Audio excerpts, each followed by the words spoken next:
Afin de sauvegarder les différentes modifications que vous avez apportées à votre document, vous avez bien évidemment la possibilité de l'enregistrer sur votre ordinateur. Donc ici, vous voyez, j'ai déjà un tableau qui a été créé sous Excel 2010. Si je souhaite donc enregistrer ce document sur mon ordinateur, je vais tout d'abord me rendre dans le menu Fichier. Donc pour ce faire, je déplace mon curseur vers le haut à gauche et je clique ici sur Fichier comme ceci. Une fois ce menu ouvert, vous pouvez voir ici à gauche qu'il y a deux options qui s'offrent à vous, donc soit enregistrer sous. Donc si c'est la première fois que vous enregistrez votre document, sachez qu'il s'agit exactement de la même manipulation. Donc ici je vais par exemple cliquer sur enregistrer sous comme ceci. Vous avez donc maintenant une nouvelle fenêtre qui s'ouvre. Vous allez donc tout d'abord choisir dans cette fenêtre à quel emplacement vous souhaitez enregistrer ce document. Donc je vais par exemple ici me rendre sur le bureau comme ceci. Une fois dans le bureau, je vais descendre et je vais par exemple ici l'enregistrer dans le dossier document. Je double-clique ici sur document comme ceci.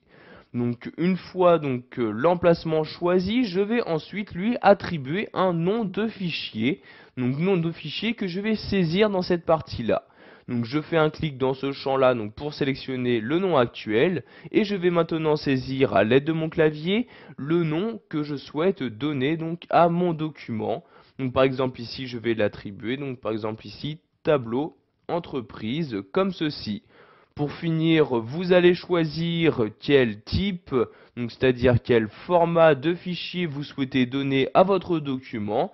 Donc pour modifier ce format de fichier, vous cliquez ici sur la flèche et vous avez donc dans ce menu déroulant tous les différents types de formats qu'il est possible d'appliquer à votre document. Donc sachez ici que le format par défaut est le classeur Excel. Si vous souhaitez rendre compatible votre document avec les anciennes versions d'Excel, comme par exemple Excel 2000 ou 2003, vous pouvez ici lui attribuer l'ancien format proposé par cette ancienne version de ce tableur. Vous pouvez également l'enregistrer en tant que modèle Excel, en tant que fichier PDF, etc. Donc ici je vais garder le format par défaut, donc je clique ici sur classeur Excel comme ceci. Donc une fois les différentes informations renseignées, vous pouvez cliquer ici sur enregistrer pour enregistrer votre document. Donc maintenant celui-ci a été enregistré, vous pouvez tout d'abord le voir si vous allez tout en haut de celui-ci. En effet, vous pouvez voir maintenant qu'il se nomme bien tableau entreprise. Je vais donc maintenant ici le fermer en cliquant sur la croix comme ceci. Nous allons donc maintenant le réouvrir. Donc je vais ici sur le dossier document, je double-clique donc dessus. Donc si je descends ici, vous pouvez voir que le fichier tableau entreprise apparaît bien. Il me suffit de double-cliquer dessus pour l'ouvrir. Donc vous voyez, je fais un double-clic. Et comme vous pouvez le voir, ce document a bien été ouvert.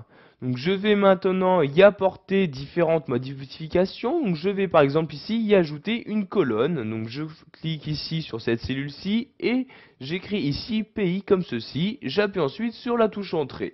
Donc j'ai maintenant une nouvelle colonne qui a été insérée dans mon tableau. Donc je vais ici renseigner le pays. Je vais mettre France comme ceci. J'appuie ici sur la touche entrée et je vais maintenant répéter ce mot-ci sur toutes les lignes de mon tableau. Donc je sélectionne la cellule et je vais me rendre dans cette partie-là. Je clique. Je maintiens le clic de ma souris et je la descends.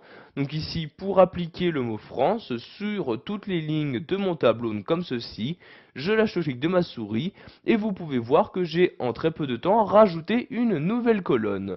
Je vais maintenant enregistrer ces nouvelles modifications. Donc pour ce faire, je retourne en haut à gauche et je clique ici sur Fichier comme ceci. Donc comme vous pouvez le voir, vous avez toujours deux possibilités, donc soit enregistrer sous. Donc maintenant que nous avons déjà enregistré notre document, ces deux manipulations sont différentes. Si vous choisissez enregistrer, votre ancienne sauvegarde sera écrasée et sera mise à la place cette nouvelle version de votre document. En revanche, si vous choisissez ici enregistrer sous, vous allez enregistrer ce document en tant que nouveau document, c'est-à-dire que vous devrez de nouveau lui attribuer un emplacement, un nom, puis un format de fichier. Donc ici, je vais juste écraser l'ancienne sauvegarde. Je clique donc ici sur enregistrer comme ceci. Sachez également qu'il existe un raccourci clavier, il s'agit de CTRL S. Donc maintenant, mon document a été sauvegardé, je reclique ici en haut à droite sur la croix pour le fermer et je vais de nouveau le réouvrir. Donc vous voyez ici, il s'agit toujours du même document. Je vais donc double-cliquer dessus pour l'ouvrir. Donc vous voyez, je fais un double-clic. Et comme vous pouvez le voir, il y a bien donc ce même document qui s'est ouvert, et donc se trouve bien toujours la nouvelle colonne, c'est-à-dire que les modifications ont bien été enregistrées sur le même document. Voilà, vous savez maintenant comment enregistrer votre travail fait sous Excel 2010 sur votre ordinateur.